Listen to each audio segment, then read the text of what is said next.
nimekuja kumtolea Bwana dhabihu. Jitakaseni, njoni pamoja nami kwenye dhabihu. Akawatakasa Yese na wanawe, akawaita kwenye dhabihu. Ikawa walipokuja, alimtazama Eliabu akasema, yakini Masihi wa Bwana yu hapa mbele zake. Lakini Bwana akamwambia Samueli, usimtazame uso wala urefu wa kimo chake, kwa maana mimi nimemkataa.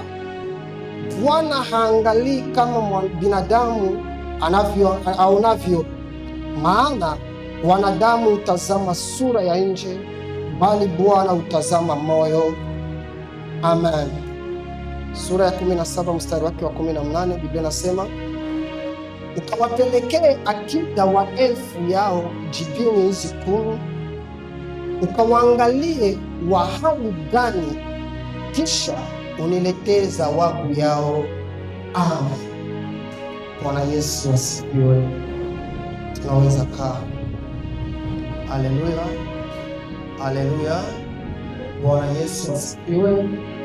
Tunasema Bwana Yesu asifiwe. Tunakuwa na moyo wa shukrani kwa Mungu kwa kutupa neema ya kusimama mbele yenu asubuhi ya leo. Tunasema jina lake libarikiwe sana. Tunasema jina lake libarikiwe sana. Tunasema asante pia kwa baba mchungaji ambaye ametukubali tena kusimama mbele ya taifa ya Mungu siku ya leo. Baba, tunasema asante sana. Tunasema pia asante kwenu ambao mumekuja kusikia maneno ya Mungu. Maombi yangu kwenu, Mungu asingeruhusu mtoke jinsi mlivyoingia. Bwana Yesu asifiwe sana. Bwana Yesu asifiwe sana. Wageni wetu wananitaka kwa jina ya Evangeliste John Gabriel Eli. Niko mtumishi mahali hapa, nampenda Mungu na bado celibatere, sijaoa. Amena. Ukikuwa na wengine utaniuliza baada ya mkutano. Bwana Yesu asifiwe sana. Bwana Yesu asifiwe sana. Tulikuwa hapa depuis mercredi, tulikuwa tuko nasema juu ya neno ambayo inasema prophecy neglige, ama unabii uliozaraulika. Bwana Yesu asifiwe sana.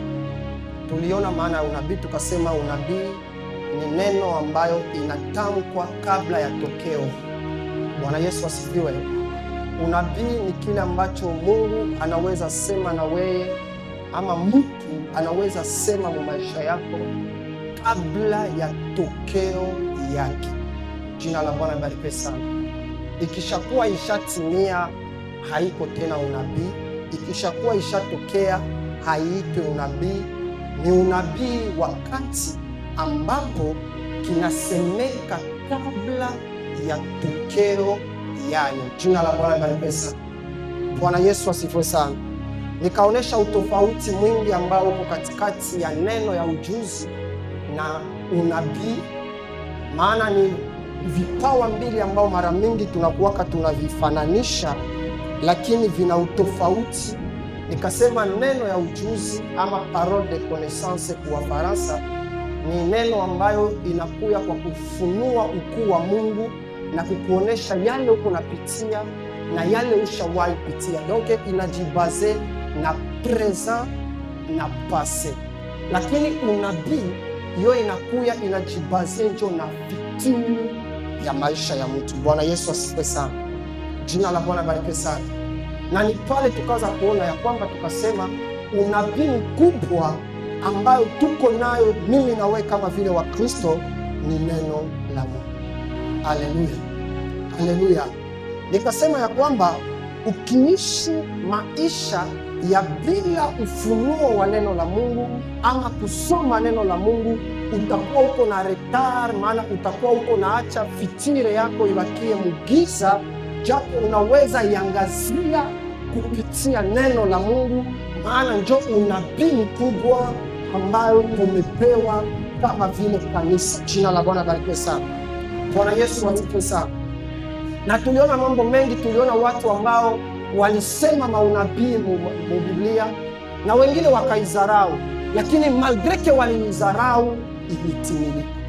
Nikasema unabii haina nguvu juu tunaiamini.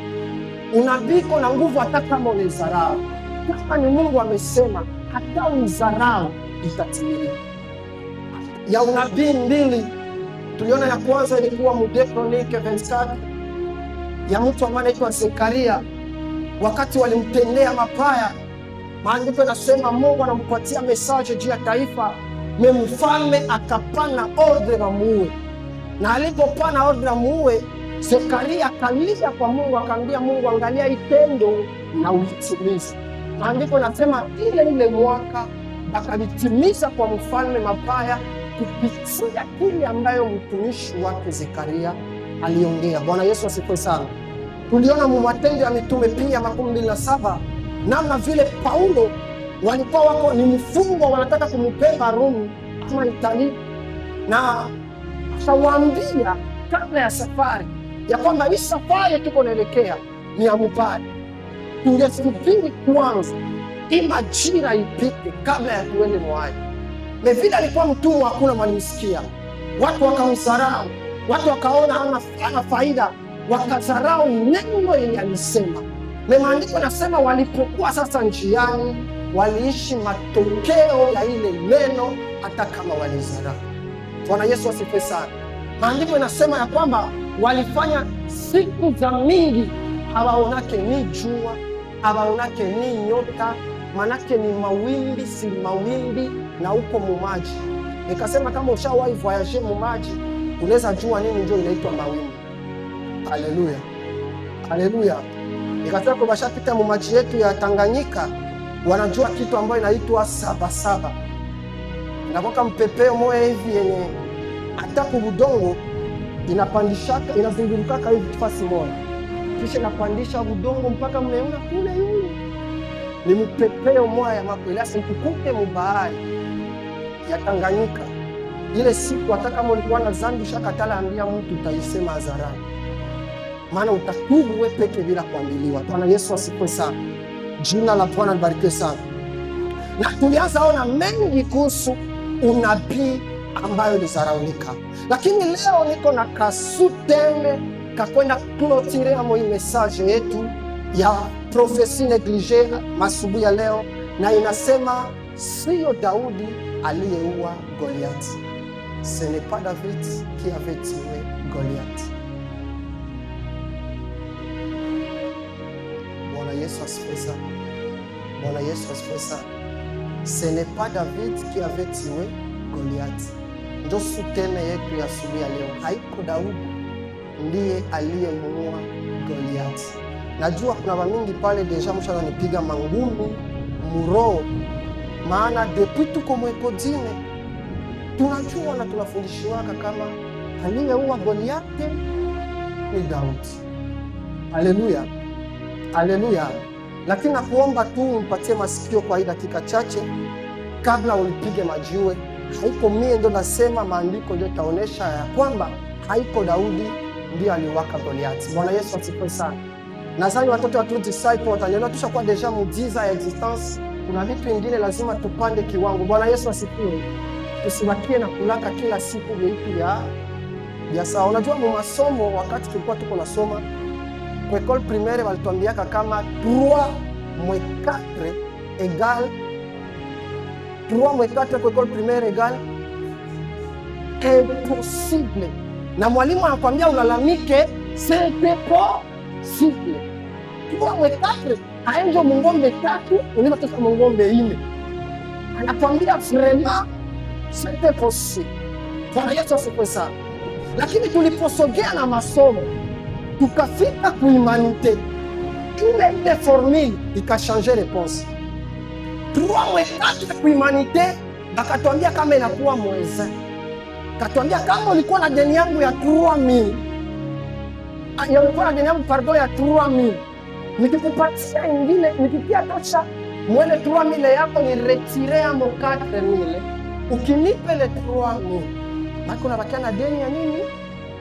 Donc kuko possibilité ku humanité 3 itoke amo 4. Japo ku primaire c'est impossible. Asa kuna vitu vingine vyenye mumaisha paraporo banatufundisha hayo na tunaviamini vile iko juu kiukweli njo tu vile, na kuna vingine wanatuficha maana kiwango yetu njo hayakuwa na kapasite ya kuelewa kwa ile hadi. Walituambia kwa école primaire ka c'est impossible juu walijua ya kwamba muatili na nivo yetu ndani c'est difficile tuelewe kama kunaweza usikana ile expression. Sasa nafika kwa humanite wakaonyesha tena kitu moja, wakatuonyesha kama c'est possible x itoke hapo y. Haiko tu shifre. Takapeka mwali ingine wakatuonyesha tu kama 3x mwetezi break pana repose. Sasa tukiza x na y kumetoka kiwango moja na umeletea kiwango kingine, na katika kiwango cha mwanzo cha maandiko kiukweli Daudi ndio aliua Goliathi, lakini ukipata kiwango kingine utagundua ya kwamba kiukweli maandiko yako wazi, Daudi hakuua Goliathi. Maana kitu ya kwanza, kama sijaongea mzuri kwenye somo letu, kitu ya kwanza imagine wewe, Biblia inasema alimuua na nini? Na jiwe. Alimpigaka Yoabu kusura sivili. Mimi ninasema Daudi Goliathi anaanguka na sura hii. Anaangukia sura chini. Wewe unapiga mtu lichiwa ya mbele. Hayo ataangukia tena mbele.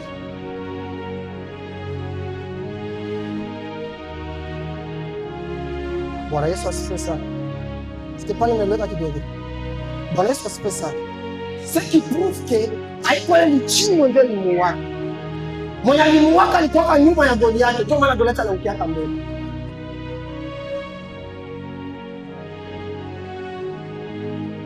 Alléluia. Alléluia. C'est possible uko mbele yangu nikupiga lijiwe. Tukisema pressure ya lijiwe yangu ndio nakuua, bado utaanguka machache. Goliathi maandiko yanasema yeye aliangukia uso. Kwa mtu mwalimu alikuwa mbele yake. Amre kama sasa nipatia rezo. Bwana Yesu asifiwe sana. Jina la Bwana barikiwe sana. Hizi ni habari za Daudi, kisi tunajua. Ni mtu ambaye mara mingi napendaga sana nafundisha sana juu ya Daudi, maana ni mtu ambaye maandiko nimesoma sana maisha yake na nimegundua ya kwamba katika yeye na mimi tuko na maparentea mingi. Daudi ni wa mwisho mwao na mimi niko wa mwisho mwetu. Daudi ni mtoto wa munane na mimi niko wa munane mwetu. Ndio tunakuwa na maparentea mingi, sasa nikakuta nikampenda sana. Hasa maisha yake inakuwa kinanibariki sana. Haleluya. Haleluya. Maandiko inasema kulikuwa mfalme katika Israeli. Bali narudia kidogo kumfundisha nye baba alitufundisha hapa dimashe ya mwisho ya 2025. Taifa la Israeli linajichagulia mfalme. Mungu anawapatia mfalme ambaye ni Sauli. Maandiko inasema Sauli akaanza tawala, lakini Sauli akafanya makosa mbele za Mungu. Kabla Daudi hayajua, Mungu akakuwa amechagua Daudi. Kabla Daudi hayajua, Mungu akaanza ongelesha Samueli kuhusu Daudi. Ndipo atakwambia mtu mmoja mwangalia leo, inaweza uwezekana haujajua, lakini kwa Mungu alishaongea na mtu sicho ya kujulikana. Na watu wenye kuokosia kutumia kwa Mungu kesha alishaanza kuongea na mtu fulani juu ya sicho yake. Unaweza kuwa uko sehemu ujue ndiko kasi Mungu alishaongea na yeye kusisha yako wewe tena na haujue. Unaweza kuwa kasi Mungu kafia kesha kwenye Mungu alishaongea na yeye kuhusu wewe na haujue. Alipasema Mungu anamwambia Samueli aseme nimeacha Sauli na nimechagula mtu sawa na moyo wangu. Mtu sawa na moyo wangu mwenye liko nasema yeye hajui lolote.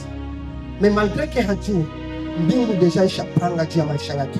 Niko nataka tangazia mtu mmoja asubuhi ya leo, malgré que ungali inconscient, 2026 kuna kitu Mungu kunapanga juu ya maisha yake. Hapa nipo nataka ongea shomero mwangu yaito hapa. Kuna bosi ambaye Mungu alishaanza ongea naye chini yako wewe. Atakaambia mtandani wako hapa. Kuna nyumba ya Mungu alishaongea naye juu yako leo. Atakaambia senema leo mwaweko hapa. Kuna bwana, kuna bibi mwenye Mungu alishaongea naye mwako kwa ajili yako.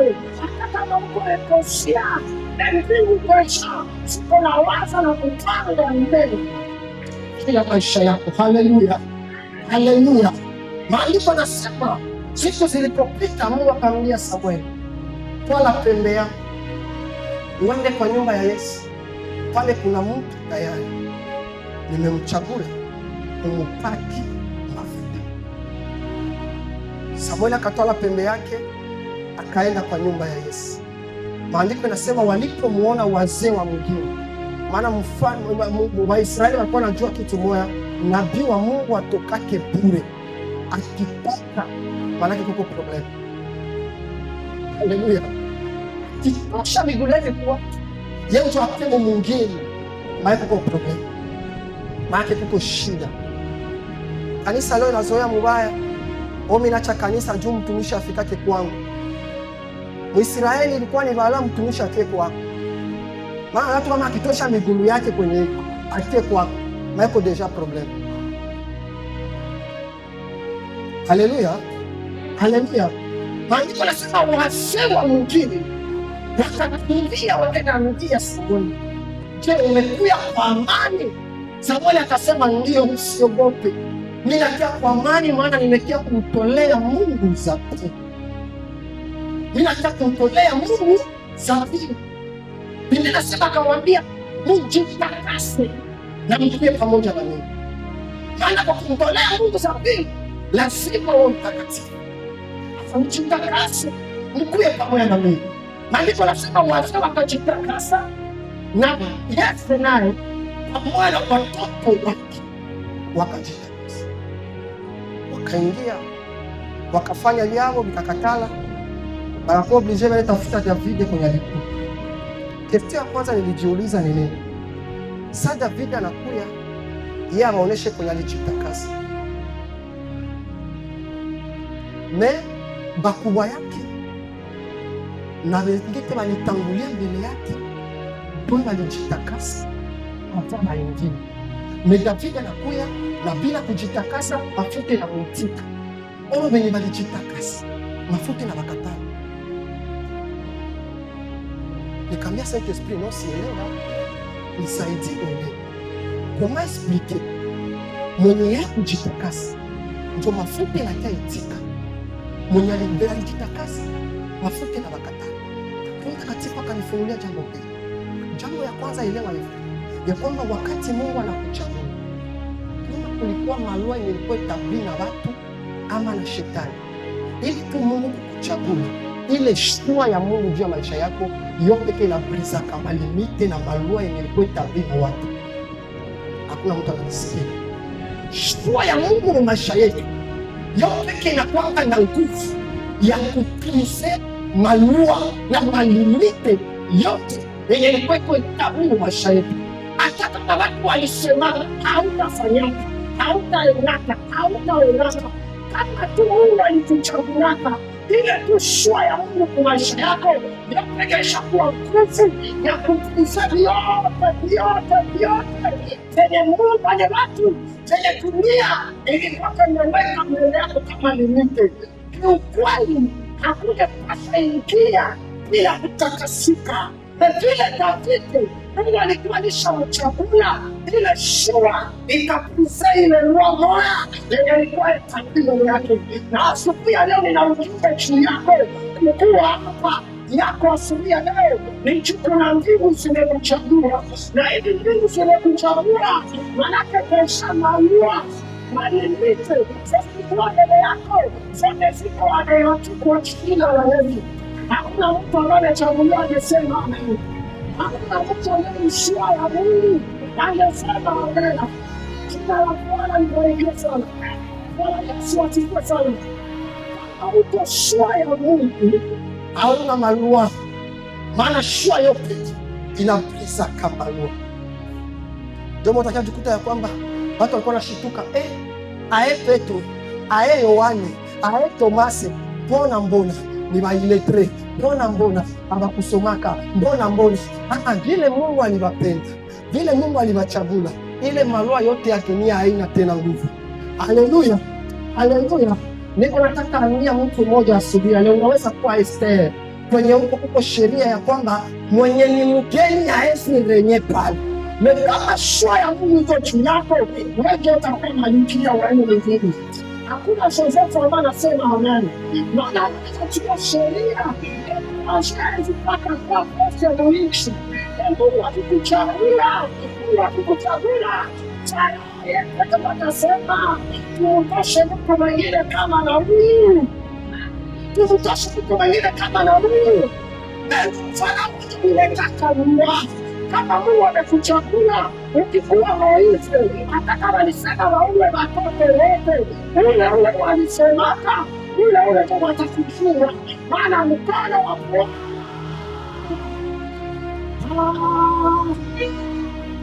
Tuko na siamu ya kuhubiri na tuko na sasa kuna watu watanipigishia moyo siku ya leo. Bwana Yesu asifiwe sana. Bwana Yesu asifiwe sana. Basi mhubiri jinsi tuko tunachosikia ndani yangu. Haleluya. Hili tunaruhusu mhubiri mzuri. Haleluya. Jambo la pili ambalo Mtakatifu alinifunulia kwa jambo. Nikajiuliza ni David akupita kwa matakaso. Ni anafika anapata mafuta. Roho Mtakatifu akaniambia hivi, hatutakasiwe kwa sababu tunatubu. Kanisa tusikie vile, hatukwake watakatifu juu kuna tubu zake. Tuko watakatifu juu kuna yule ambaye ametupenda, kuchagua, kutakasa, akatuweka pembeni tuwe watumishi wake. Utakaso yetu kwanza haiko mungambo ya kutubu kwanza zake, meni mungambo kwanza ya shua ya Mungu. Kuna siku niliambiaka wa intercessor wakawachanganyika, nikasema hivi, kuna watu mwi dunia mwenye haokoke, hajue Mungu, naweza kupata sazimani mzima, lakini ukimtafuta mgulevi hakwake, ukimtafuta mbambaraga hakwake, ukimtafuta mbongo hakwake, ni mtu mwanajeshimia tu na haokoke. Viko mwi dunia, lakini kasema ule mtu akikufa aenda kuzimu. Tukitualia fibu hata kama ataweza akikufa aenda kuzimu. Maana kwanza kwenda mbinguni haiko kwanza kutokufa dhambi au kufa dhambi. Kwenda kwa kuzimu ni kupokea upendo ambao tulipewa kupitia Yesu Kristo. Kwa maana jinsi hii Mungu aliupenda ulimwengu akamtoa mwana wake wa pekee. Hili ni la yaani kitu ya kwanza ni imani yako kwanza kwa Kristo. Na hata Roho Mtakatifu akanionyesha kwamba hatutakasiwe juu kwanza kuomba msamaha. Na tunatakasika kwanza tumekuwa shua ya Mungu. Bwana Yesu asifiwe. Bwana Yesu asifiwe. Acha niikuze na andiko ingine, maana naona kuna watu wa Wathesalonike sasa wa pili, ndio nilikuwa nafanya confusion. Wa pili sura ya 2 mstari wa 13. Biblia inasema, lakini imetupasa sisi kumshukuru Mungu siku zote kwa ajili yenu, ndugu mliopendwa na Bwana, kwa kuwa Mungu amewachagua tangu mwanzo mpate wokovu katika kutakaswa na roho ya kuamini kweli. Amen. Mmechaguliwa mpate kutakaswa. Chaguo ya Mungu imekufanya kutakasike mbele za Mungu, lakini hata kwanza kuomba, hata kwanza kutubu dhambi zetu. Bwana Yesu asifiwe sana. Warumi 8:21 29 pardon, mstari wake wa 13. Warumi 8:29 mstari wake 8:29. Biblia inasema, maana wale aliowajua tangu asili aliwachagua tangu asili wafanyishwe na mfano wa wana wake, ili yeye awe mzaliwa wa kwanza miongoni mwa ndugu wengi. Na wale aliowachagua tangu asili atawaita, na wale aliowaita aliwahesabu haki. Bwana Yesu asifiwe sana. Jina la Bwana libarikiwe sana.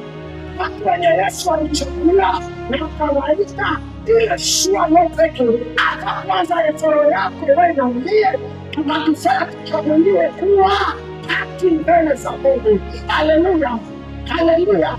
Hatukokuwa kwa utakatifu mbele za Mungu kwa sababu tumetenda ama tutende dhambi, lakini kwanza kwa sababu tumechaguliwa ndani ya mapenzi ya nani?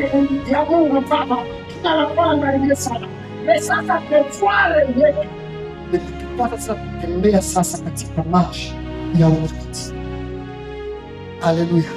Ndio maana Daudi Yesu alifika hata kama kupita kumuma ya matakaso yakafika mafuta kabisa.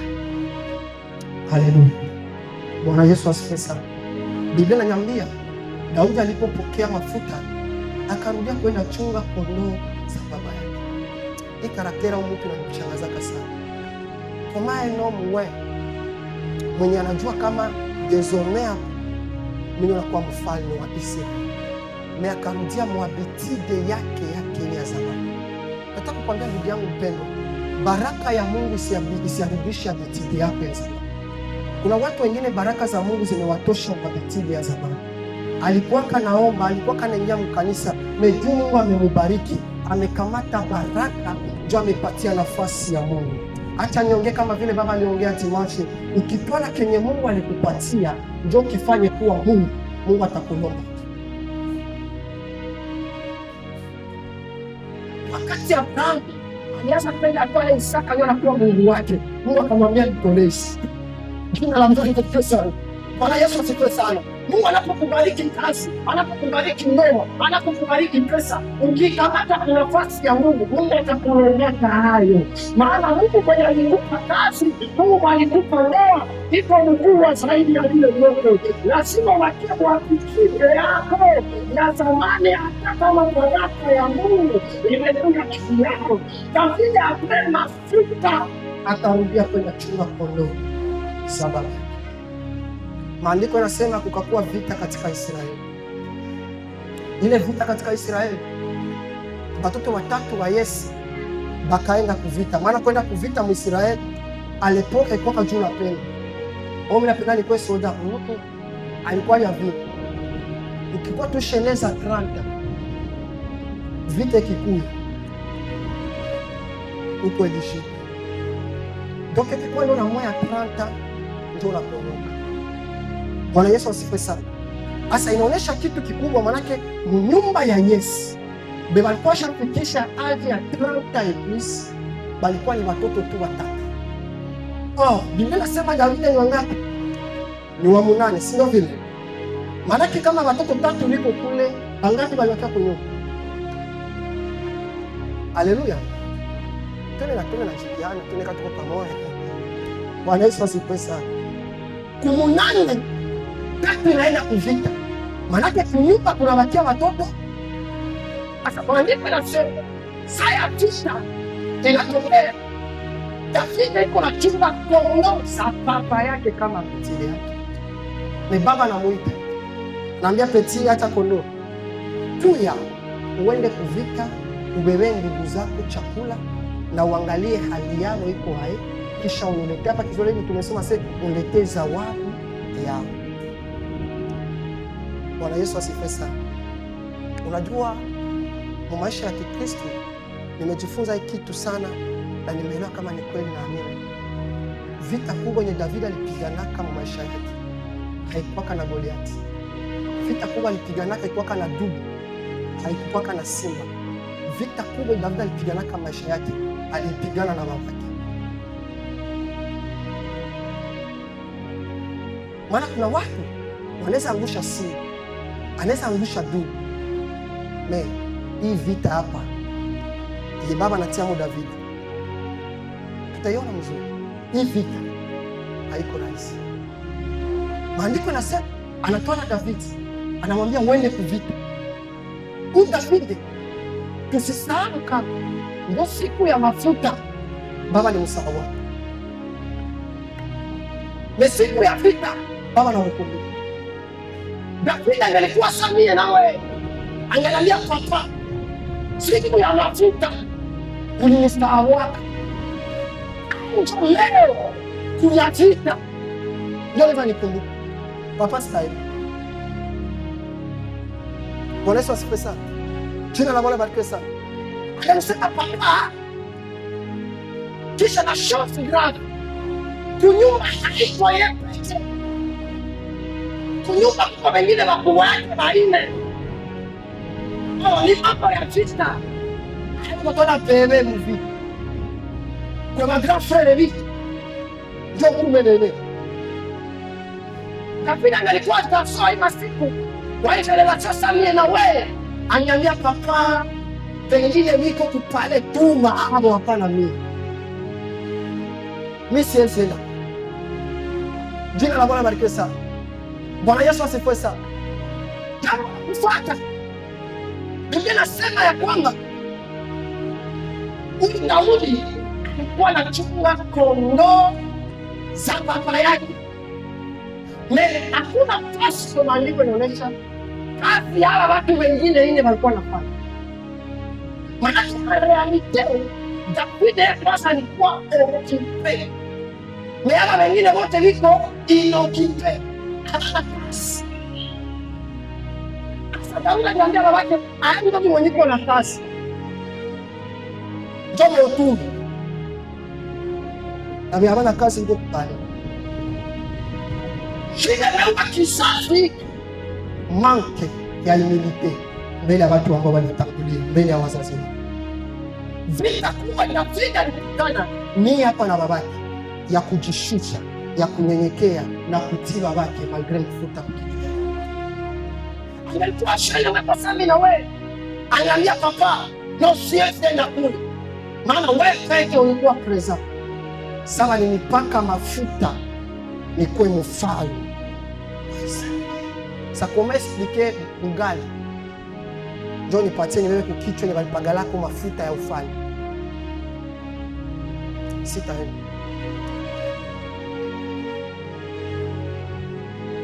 Haleluya. Generation tunakufa ni njia nini? Manki ya humility. Acha nikwambie ndugu yangu mpendwa, inaweza uwezekana yoko nayo, unaweza kuwa na jina, unaweza kuwa na pesa, unaweza kuwa na nguvu, unaweza kuwa nayo. Baba anabaki mzazi, anabaki mzazi. Malgré grandeur yoko nayo, malgré grandeur yoko nayo, mzazi anabaki mzazi.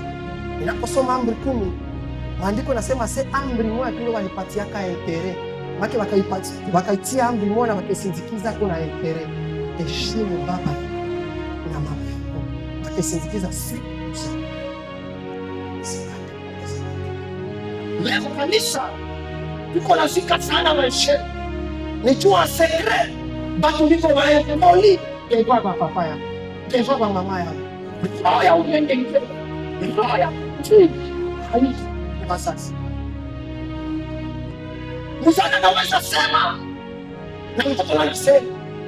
Mzana anaweza sema mtoto anapinga. Ukiangalia maisha ya Daudi, kwa hiyo alikuwa na marezo zote za kukatala kwenda kwenye vita. Alikuwa na rezo zote za kukatala. Angeonyesha magrand frère yuko kupale. Angeonyesha kazi yenye yuko ukipe nayo.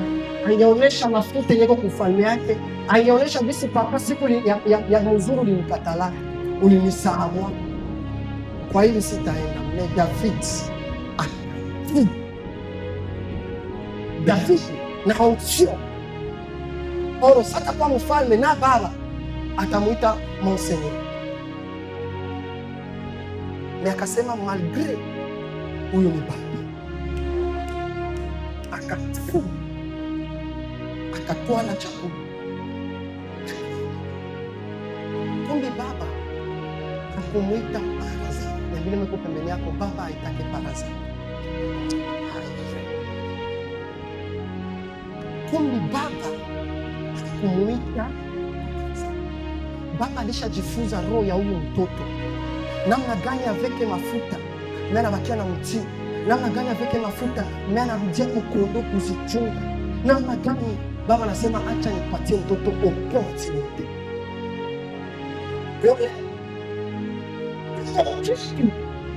Inaweza fanya jina ya huyu mtoto inajulikana. Kwa hiyo alimpaka mafuta, alimpaka kiteva mie na vurugu yake na bazia mwingine.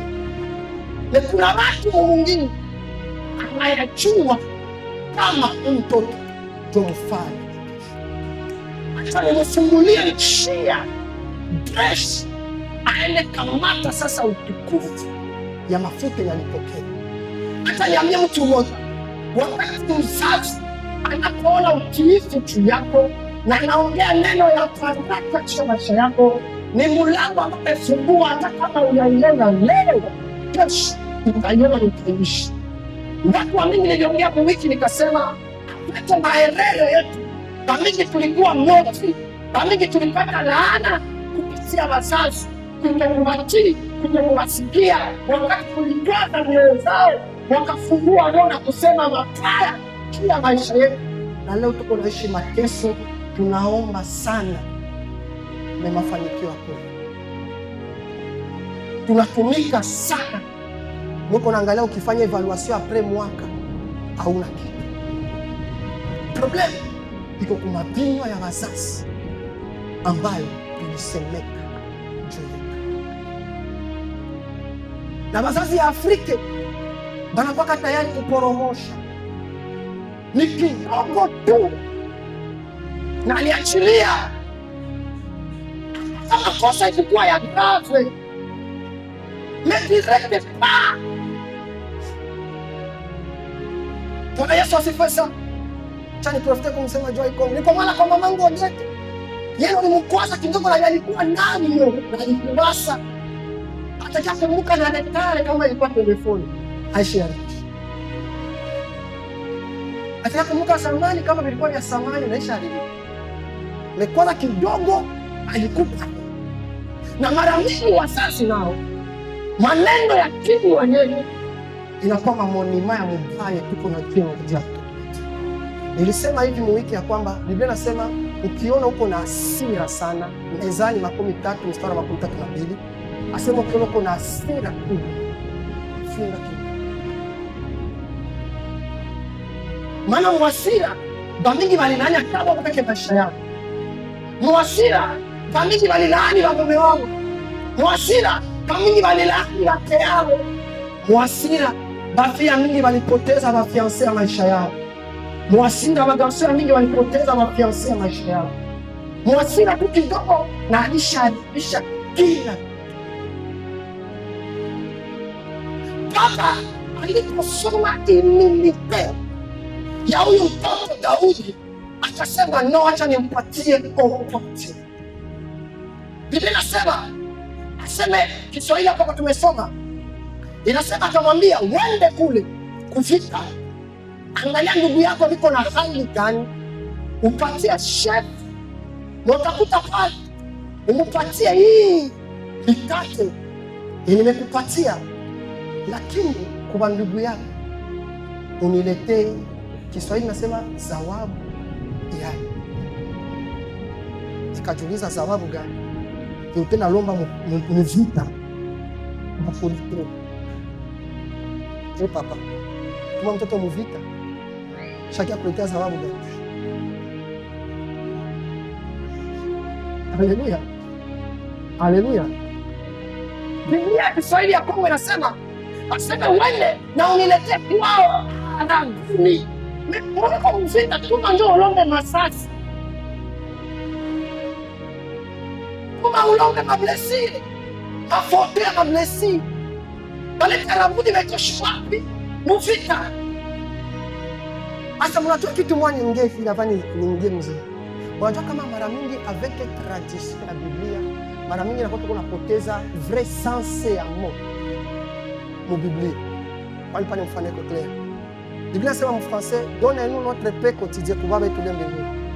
Mu Kiswahili wanasema utupe leo chakula chetu. Est-ce liko sawa kweli? Notre pain quotidien na chakula cha kila siku liko sawa? Bwana Yesu asifiwe sana. Ukienda mu Biblia simwaza alingana nakwambia pesa ngakwanga. Yeye anataka mkwanga paski kwa enda udela. Haiko tatu chakula, na wao wanasema pesa ngakwa.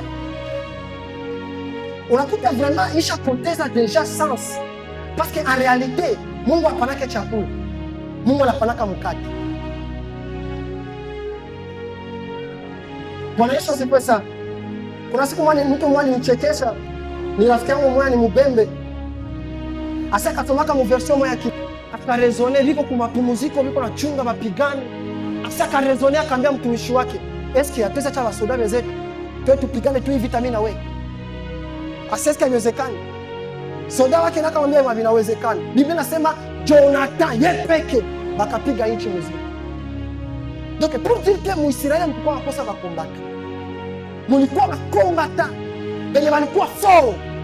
Mais kulikuwa ndio fall prophetique ilikuwa inasindikiza David. Kulikuwa ndio neno ya kiunabii ilikuwa nyuma ya David. David akakuta vitu vyote vinakuwa rahisi mbele yake, kumbe le probleme haiko yeye. Le probleme ni Baba mwenye ametengeneza njia kupitia neno ambayo amesema katika maisha ya Daudi. Bwana Yesu asifiwe sana. Jina la Bwana barikiwe sana. Nini baba yako, nini mama yako aliongeaka ushuhuda? Nimefanya utafiti katika maandiko. Nimegundua majorite, pour ne pas exagérer kusema wote, benye walitembea na Mungu, baba yao ndio walijua kama introduce. Mungu alikuwa anakuya intervenir kwenye mzazi aishakaanzisha. Hakuna kwenye Mungu alianzisha na mzazi ya kwanza. Ya kunishangaza nilipokuwa nikisoma hata habari ya Ibrahim. Na Ibrahim wateolojia wanasema kama babake alikuwa mfumu. Maisha ya Ibrahim na Mungu haiko Mungu ndio alianzisha. Maisha ya Ibrahim na Mungu babake ndio alianzisha. Soma maandiko. Bwana Yesu asifiwe sana. Jina la Bwana barikiwe sana. Kulikuwa unabii juu ya kizazi cha Ibrahim. Ukisoma Genesis 10, Biblia inasema wakati yenye Noa anatoka na safina, analaani Kanaani. Sasa baba yake na Kanaani aliona utupu ya babake. Baada alaani mtoto wake, akalaani mjukuu wake. Lakini akasema, aseme Shamu, leo utakuwa Mungu anakutukuza na Kanaani atakuwa mtumwa wa watu. Na Shamu akaanza sana.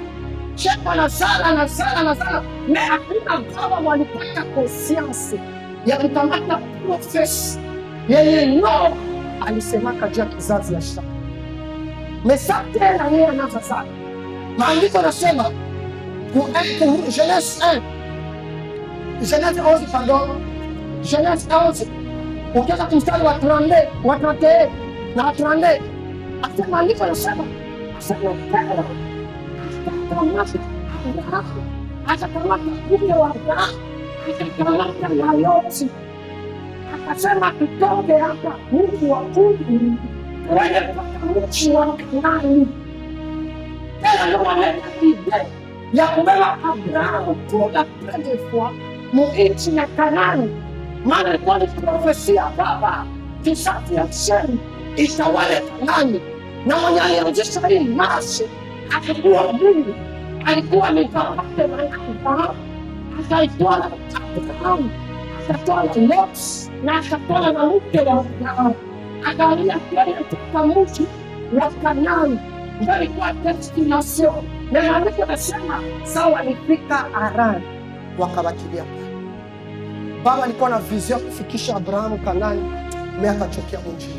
Hivi alichoka, Mungu akakianzia pale Harani, akafikisha Abrahamu sasa kwenye baba. Alikuwa na vision kuongea. Leo Harani nitawaambia siku kitu moja asubuhi ya leo. Ninjo mko na destiny ya watoto wenu mkono wenu. Kama nitaongea na mimi na asubuhi ya leo, mko na destiny ya watoto wenu mkono wenu. Lakini nitawaambia asubuhi ya leo, destiny yenu imefika mikono kichwa ya wazazi wenu. Na tunataka kwa baba yao. Na kuongea mbele tunaposema yetu tunapenda kwa maisha yetu. Ukisoma habari ya watu wote Biblia sitaweza site, lakini unasoma kwa Biblia yako utaelewa. Both wazazi ndio walianzisha. Cha kunishangaza ni kwamba aseme nani Farao anapana amri kila mtoto mwanaume afanye. Biblia inasema aseme sama make na Musa anazala mtoto asaka muona ni wa mzuri. Akasema huyu siwezi. akamwona ni wa mzuri. Biblia Française inasema il était bon. Bakomatateri wanakwambia aseme ile bon usansi original yayo ni kusema aseme anaweza kuwa bon, anaweza kuwa leader mzuri, anaweza kuwa mtu wa maana. Maanake mtoto angali breke, mimi mzazi akasema huyu anaweza kuwa mtu wa maana. Kwa Mungu ndio anamwambia, mzazi ndio alionaka akasema huyu anaweza kuwa mtu kesho hii. Anaongea kumshindishia watoto wangu. Akao kitu sema huyu ndio anataka kumfanya mapenzi. Akafanya kila kitu. Sema huyu ndio anakuwa kwa wao. Alikuwa ngapi pale? Sasa sasa kama kama hivi. Anaweza kuwa important. Huyu anaweza kuwa mama. Akasema watakuwa wengine. Huyu wangu. Kila kwa mzazi alifanya kwa mtoto wake. Ikafanya après 3 mois alichoka, Mungu akaleta intervention. Wako wachunga Mungu ndio anzisha intervention kati wanafanya lolote cha kutea. Nini unaongea hapa juu ya kutea? Nini unasema hapa juu ya kutea? Mungu anaanzisha pale kwenye mzazi. Anaanzisha. Mungu amepatia mzazi mamlaka ya umungu. Ndio maana ndio unasema maisha ya mtoto wako ni maisha ni vitu uko na umba. Nini wanaongeaka juu yako? Bwana Yesu asifiwe sana. Jina la Bwana barikiwe sana. David, nguvu yake haikuwa hivyo, nguvu yake ndio ilimpermettre kuwa Goliathi. Maneno yalikuwa yanasindikiza David. Ndio ilifanya njia inakuwa laini. Basi kuangalia mrealite David kwenda kwenye kupata opportunity ya kuwa Goliathi. Basi kulikuwa piège pale. Mwenye anapiga mwenzake banakuwa watumwa ya wenzao. Ukipata Daudi aende kupigana na Goliathi, maana dezo unapana nchi yote kwa mkubwa. Mepaka Sauli alikuwa anatika kwa yeye. Kulikuwa neno nyembamba alikuwa anaongea juu ya maisha ya mtoto wake. Ilikuwa inasikiza mtoto wake. Asubuhi ya leo nataka ufungue kinywa chako uongee juu ya maisha yako, ongea juu ya watoto wako. Inaweza uwezekana mzazi wako angali hai. Acha nikwambie siku ya leo, wewe tafuta kufurahisha moyo wake, sema vya mzuri. Kuko watu ambao wanaishi raha leo, lakini wazazi wao wanaishi mateso. Uko nakula furaha, uko napatia mwanamke mema, mzazi wako iko na kosa ya kukula. Mzazi wako kuna manunguniko juu yako, kisha unahubiri, unaimba, unaomba, aseme Mungu nibariki. Mungu atakubariki kulingana na neno yenye mzazi aliongeaka juu yako. Acha niexagere niseme hivi. Bahubiri mengi wanahubiri wanasema ya kwamba asema unaweza kupokea laana ya mzazi, mtumishi wa Mungu anakia na itoshi, sikatai. Lakini kenye mimi najua na kwa hivyo kamati yaka reference ni ku Rubeni. Rubeni baba alikuwa ni mlaani. Musa alikuja akasema Rubeni na aishi. Na kile nachangana ni kwamba Musa aliongea kati ya Rubeni. Sikuona maisha ya Rubeni na badilika huko. Kile kenye kama alisemaka tu ndio kilivala mwili maisha ya Rubeni. Mzazi wako anaongea nini juu ya maisha yako?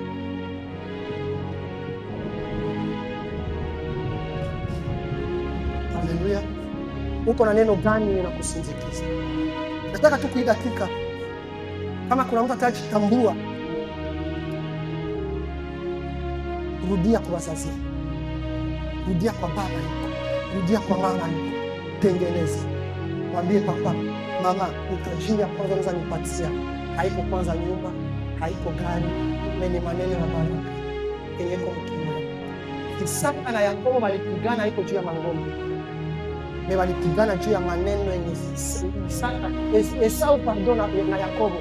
Walipigana juu ya maneno yenye Isaka alisema juu ya Yakobo. Maneno ndio kwa problem. Yakobo sikuwa alikimbia akakimbiaka na mangombe.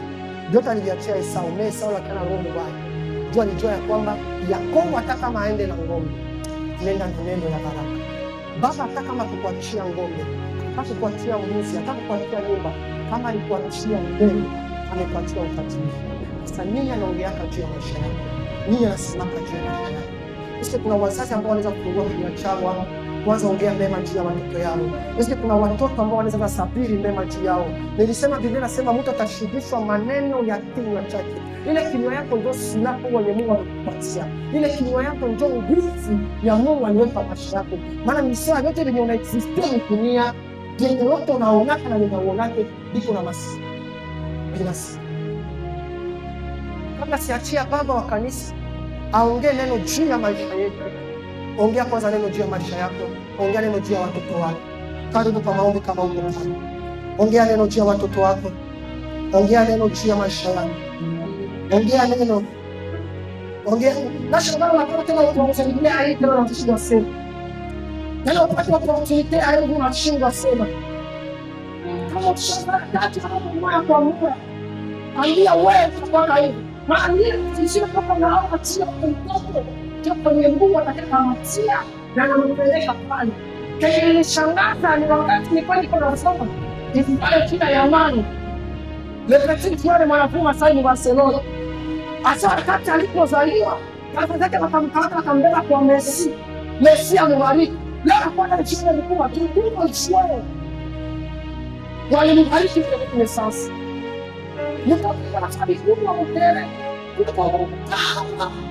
Kwa hiyo ni mbariki. Nashangaa na kosa ya kuongea kila jamaa. Nashangaa kwa kosa ya kuongea kila watoto wako. Nashangaa kwa kosa ya kuongea kila kwa wewe. Alafu ongea chini yako. Ongea chini ya watoto wako. Ongea chini ya baba yako. Sema maneno ya mke. Maana maneno ndio msingi wa kujenga. Ndio ya maisha yako.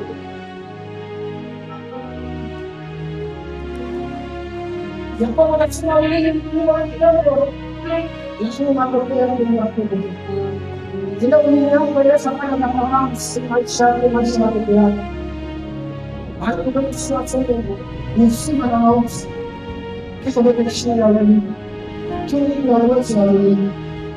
Yesu anakuambia nchi yako wewe. Yesu anakuambia nchi yako wewe. Yesu anakuambia nchi yako wewe. Esa mira mtu afashie tena Mungu hata kwa Mungu mbele yako maana hizo ndio tunayofanya. Jinsi hapo sio. Ndio mtu anayekuwa na Mungu. Ongea kile maisha yako kama sio hapo sababu. Au ndio ndio maisha yako.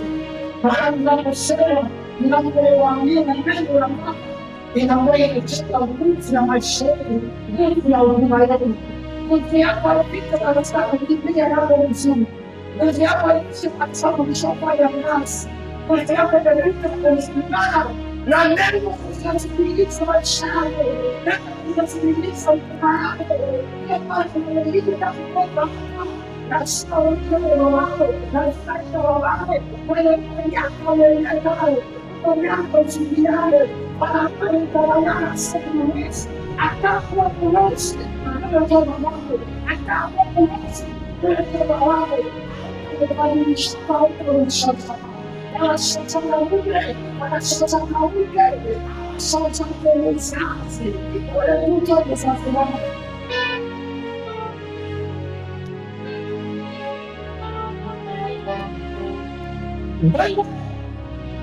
Unaweza simu nitakuja na wakila mtu baba mtu mtakatifu haya ndio chakula alimtuma yeye ndio ndio alikuwa tayari alishauri wa Mungu haya alikuwa shawishi ndio yake ndio alikuwa kwa kuna hayo ndio sio kwa kubela sema kama kisha ya Goliath hakuelewa kwanza kwa Sauli. Inaonyesha kama nimeona kwanza kwa Malaki. Wala sio kwa Sauli. Nilikuwa naona mtu mmoja kwenye niko na mtu. Kama nipeleka wale mama wanaacha biashara kwanza ya Yerusalemu kwa Malaki. Wala nimekuwa siri ya kutaifa kama mtu yuko. Mungu atubariki. Na bariki ndani ya Mungu. Sana Baba. Maneno moja.